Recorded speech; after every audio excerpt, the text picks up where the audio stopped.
That's Nick. And that's Joseph. And today we're here to talk about Ticket to Paradise, the fourth film directed by Ole Parker, which is being released stateside October 21st, 2022, courtesy of Universal. Notably, this is the U.S. is kind of one of the last markets to see the release of this film because this is played all over Europe. This director, what else have they done? Ole Parker, who's married to Tandewin Newton. They have a child named Ripley, so those are good folks in my book. I have nostalgic memories of his debut, Imagine Me and You, with Piper Perabo and Lena Headey from 2005. He also did a film called Now Is Good, and of course, Mamma Mia, Here We Go Again. Well, I didn't know who directed this. I assumed it would be like sort of a basic rom-com, but I'm shocked at how like mediocre it is. It is the base level model in every regard, and it's more basic than base level. Yes, like, and I get that it's going for kind of that nostalgic feel of 90s rom-coms that starred Julia Roberts a lot of the time, and George Clooney. I didn't realize this is actually, after One Fine Day starring Michelle Pfeiffer, he swore off rom-coms. This is the first one he's done since 1996. Oh.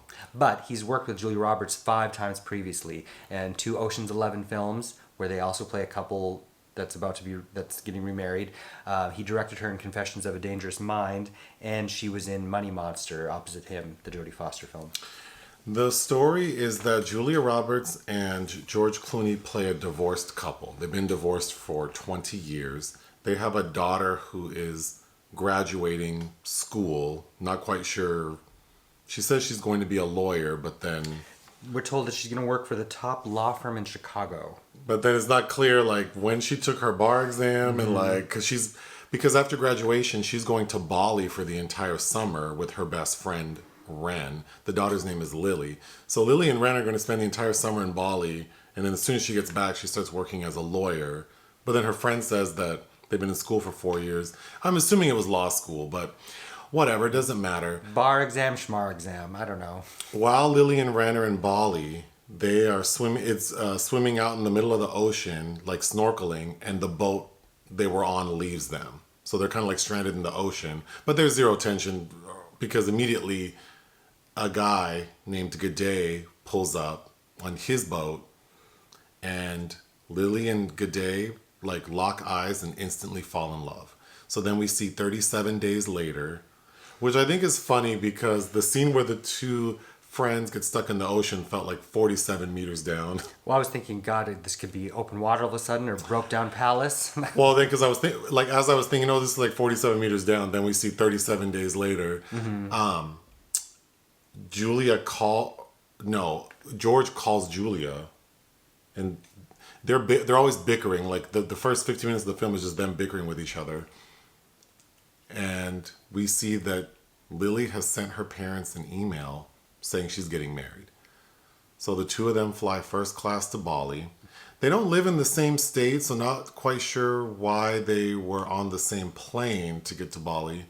But they get there, and their plan is to join forces. So they're going to get along, George and Julia, to convince their daughter not to get married. And they plan on doing this by like the Trojan horse method of making her feel like they agree with her, and then once they're in, they convince her otherwise. Sneak attack, subterfuge. But their plan doesn't even come close to working. So Lily does marry Gede, and George and Julia reconnect. The end. Mm-hmm. It is that basic. Yes, everything that you think will happen does. The only thing I didn't mention is that Julia has a boyfriend. Paul. A French pilot who's very attractive and much younger than her. He also happens to be flying the plane that George and Julia are on to Bali because he knew she was taking that trip and he finagled his schedule. But he ultimately shows up to propose to Julia twice. Mm-hmm. And of course she says no. He's played by Lucas Bravo, of course, of Emily in Paris. We recently reviewed Mrs. Harris Goes to Paris, in which he was featured as well. Oh. I'll just go through my notes. So I feel like George and Julia should have, like, they should have been vile to one another. Like Who's Afraid of Virginia Woolf? But they're not. They're just like they're kind of bickering, but they seem like they bicker like that with everyone. Because Julia's not particularly loving with Paul, her boyfriend, and George is just Mr. Clooney. Every scene, he has like a furrowed brow, and he's kind of, So he's like that with everyone. The opening of the film is a montage of George and Julia each explaining to people their like exes. And their names are David and Georgia, for the record, in the film. But yes, it's kind of becomes like a form of it's complicated, and then it becomes another movie where Julia Roberts has to interrupt a wedding, like My Best Friend's wedding. Yeah, but it's not that interesting. Like, they don't really interrupt the wedding because their entire game is that they're going to be agreeable to all of it. The only thing they do to sabotage the wedding, which I thought was weird, like a weird approach to take, is because this Balinese wedding has like a lot of what do you call it? Traditions. Tradition. So like it kind on the roof. So it kind of seems like they're mocking the traditions because part of it is like it has to be the right place, the right person, and the right circumstances. Unlike Janet Jackson's song. Anytime, any place. Yeah.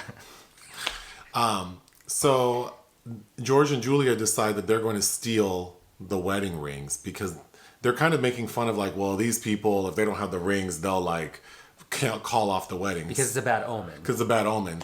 So, of course, the rings are taken and it kind of puts a little stop to the ceremony, but not really because then Gede, the fiance, groom, he can tell that they took the ring, so he takes them out to go look at dolphins, which was a weird scene because as the audience, I assumed like, oh, he's going to use this time to maybe like try to rummage through their bags. That's what I thought too. But he doesn't. They just go swimming with dolphins. George Clooney gets bit by a dolphin, but we don't really see it. And it's not explained why the dolphin would attack George Clooney since dolphins don't do that. It's so random. Then they just end up buying new rings, so that's fine. Then George Clooney, we see in a very quick random scene, he's looking up like, it looked like a book, or was it the internet? It looked like he had stayed up all night long because there are comments about how he had. It looked like he had That's got to bed. right. Yes. And he's going through the local tourist guide, and he underlines some cursed temple that he takes. Again, I feel like it was mocking their culture because he finds like that there's some temple on some island where it's said that if an unwed couple goes to this place, their marriage is destined to fail. Mm-hmm. But Gede knows that. So Disneyland. So he tells Lily like what's going on, and she says, "Well, let's not go. Let's just let my parents go."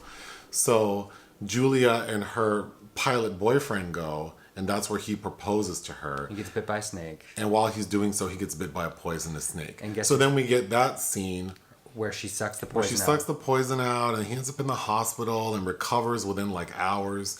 None of that was funny. Her mouth is numb for a second. Like 2 seconds. It's fun. I think Julia Roberts does look really good, but she is unwilling to let herself look realistic to the scenario in several scenes. Well, I do want to say that it's very refreshing to see that she appears like she's just aging naturally, and it's so great to see it. She looks fantastic, but yes, one scene in particular, the four of them, George, Julia, and then Lily and her fiance, get stuck on an island because they forget to tie the boat correctly. Mm-hmm. So they have to spend the night like in this forest, and it's raining. And they're like muddy. And then the next morning we see them wake up, and Julia's clothes are perfectly pressed and clean. She's wearing a jumper. And her hair is fully styled. And that was so distracting to me. And then it happens again when they get a ride back to their hotel. It's raining. And George is soaking wet, and Julia's 100% dry, and her hair is still fully styled. It's weird because they show her swimming, so it's not. But then we that's see her wet with wet hair, so I just. And then she gets bonked in the face by Lucas Bravo. The second time he tries to propose to her, he knocks the shit out of her right in her nose. And then there's nothing. And then the film even makes a comment about it. George says like, "Oh, let me see your nose. Your crooked nose. Your crooked nose." It's like there's nothing wrong with her face. It's so odd. It doesn't appear that they were able to match kind of what the screenplay said in a lot of instances, including like Clooney awkwardly talking about how beautiful the sunset is, and then we get a shot of him and his daughter from behind, and you can't see the sunset. So we don't really see the pretty sunset. Like, why would you do that? it's odd. And also, it wasn't filmed in Bali. It was filmed in Queensland, Australia. Well, I have a note here that says I read that the budget was 60 million. Where'd all the money go? To the salaries of George Clooney. So they must have paid them like 58 million I'm sure because this movie does not look expensive. The location's beautiful, Sure. but they didn't build that shit. It was already there. And then some of the shots do look like green screen. The dolphins are CGI. The Balinese culture is completely gutted, as are the characters of any kind of... It's so They're basic. all very basic and one-dimensional. There is one funny moment on the plane to Bali. There's a woman, I think her name is Mary Beth, or it's Beth Ann. Beth Ann, this older woman who's very chatty on the plane. They don't want to talk to her. And there's a really bad stint of turbulence. So when they exit the plane, Beth Ann sees the pilot and uses the one F word allowed for PG-13. I thought that was a funny moment. That was, but it really needed something. It needed a harder edged kind of comedy, considering this divorced couple. Like, they both just get last minute ticket. The privilege. This is the kind of privilege and elitism that's kind of conveniently swept under the rug that we're used to in a Nancy Meyers film, but. They both get this last-minute first-class flight to Bali. What we needed is her refusal, her hatred that was once born out of love should have been so great that she would have been willing to take a seat in economy. Like that's because you're not mentioning that they're forced to sit next to each other. It's so yeah. It's the first screenplay by a producer, Daniel Pipski, whose name makes me think of that moment in Heartbreakers. He has no pepiska, and this is what you get when you have somebody writing something with major players attached that really doesn't have any storytelling skills. Like this is Formula 101. This is romantic rom-com Formula 101. Lily's friend Wren, I wrote down like, why does she need an old drunk ass, slutty ass friend who doesn't score? Like, it's just so weird. They don't even allow her to be a slut. That is Billie Lourd, and her mother is Carrie Fisher. Was Carrie Fisher. Oh. So she's the granddaughter of Debbie Reynolds. That poor lady had nothing to do but look crazy. For what? And then it's like, it just seems like they make such odd friends because Lily seems very responsible. And then her friend, the opening of the film is her friend sitting with a box of condoms. Like, A pleasure pack, yeah. that shit felt so... And then of course, Lily's played by Kaitlyn Dever, who I think is fine in also kind of a throwaway role. But, I've seen things like this that are a lot worse and a lot more cringeworthy. But it doesn't... I mean, that's the problem with being mediocre. It's not even worthy of ire. Julia's character does something with like she plays a trick on these kids who are holding the wedding ring so she can steal them. And she slices a banana without peeling it. I need to know how she did that. There is I think the one moment in the film where Julia and George seem to be like having the most chemistry and the film felt like it had some life to it is those two plus Lily and Gede play beer pong in like a club. And then Wren is telling the DJ, play some old school stuff because we got some old heads in the building. And so they're playing like House of Pain and CNC Music Factory, and they're getting really drunk and dancing. That was some nice energy. It's some nice energy, and they let loose. But then immediately afterwards, they wake up in each other's bed, and we're told, is not wearing any pants because they went skinny dipping, and refuses to see him naked. Like Julia refuses to see Georgia Julia refuses to see him naked, which is so odd because like 48 hours later, she's ready to live, laugh, love again with him. Then there's a scene that I feel like people are going to have a problem with when they get stuck on the island, which is like, I mean, they've only been there for like an hour. And they're like, we need to find food. And it's like, but you probably ate less than like 4 hours ago. And they're like, we need to hunt some food.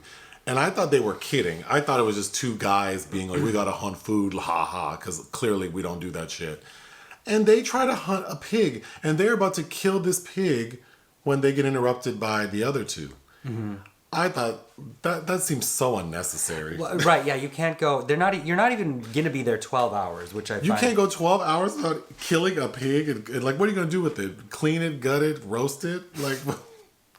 And then immediately, because it's that part of the narrative where Lily finds out about her parents' sabotage, and then there's a deluge of rain.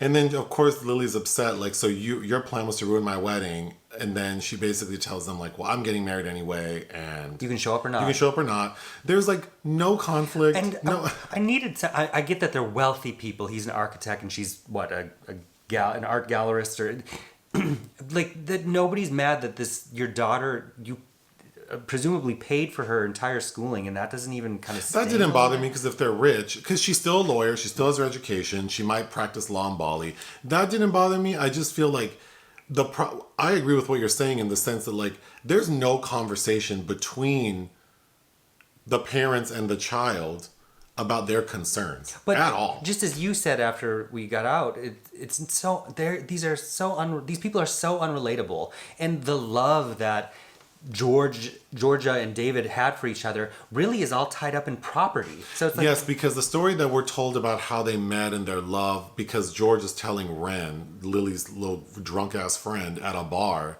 that their relationship went south when George had built Julia her dream house, and then there was a fire and the house burned down, and then she left. And then towards the end of the film, when George and Julia are getting along better after they got stuck on this island, he's telling her like, oh, that plot of land where our dream home was, I still own it. I could never get rid of it. And she looks at him like, oh wow, he does love me. So it's like, so that your relationship is built on some property? I never got the sense these two people ever loved each other. No, the ship has sailed about these rich white people in love with houses. Also, films. I think no one has any sexuality. Like Julia's character is in a relationship with this man, and we even see them in bed together, and there is no like there's nothing physical about it. And then George's character, we don't see him expressing any interest physically with Julia's character. Yeah, except he tells her like she looks nice. Mm-hmm. Okay, but the whole thing with the house, it just made me think of. Do you remember Indecent Proposal, with Demi and Woody Harrelson? Like that was the whole crux of their relationship too. That was kind of on the rocks because they were trying to build their own dream house, and wasn't he also an architect? Like it just using all of these just like lazy tropes that are. Then at the end when like everything's all good and George and Julia are leaving on the boat to go back to the airport, to go back to wherever the hell they came from, they sort of look at each other awkwardly and they keep looking back, and then instantly they're holding hands and they're like, I guess, in love now. There was nothing to indicate that these two people should be back together again. And then they jump off the boat, like into the ocean to swim back to shore. Leaving their luggage. Because Julia's character says more than once that, what's her something saying? about why wait, like live life now, something like that. Yeah, her motto is that you shouldn't wait, you should live now. Something you've probably seen at this white lady's kitchen. So she... like, I guess her and George are going to, like, spend more time in Bali to enjoy their daughter. And indulge. They're going to indulge. The song that kept going through my head while we were watching this, from I don't know, I guess you could call him a hirsute huckster, once saying, I've got 2 tickets to paradise. Won't you pack your bags? Hirsute huckster? What Eddie Money. A hairy... Anyway.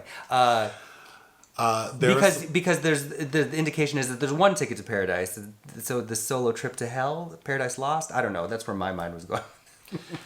There's some post-credit like bloopers kind of, and it's unfortunate that they even include those because we see George and Julia interacting in a way that felt very fun and fresh, like they had chemistry. So it's like, oh, so I sat through an hour 45, and then you show me 2 minutes of these two people actually being interesting together. Right, because all of their conflicts are very adolescent, like fighting over the arm of the... Anyway, what would you give this movie? 2. I don't know that I even think it's okay because it's like more basic than basic. So I guess I would give it like 2. I mean, 2 1/4. Again, I've seen a lot worse, and it flies by. Now. This feels like it was made to watch on a plane. Is the kind of film that it feels. Anything else? No. Hit the thanks button. Listen to our podcast. Bye.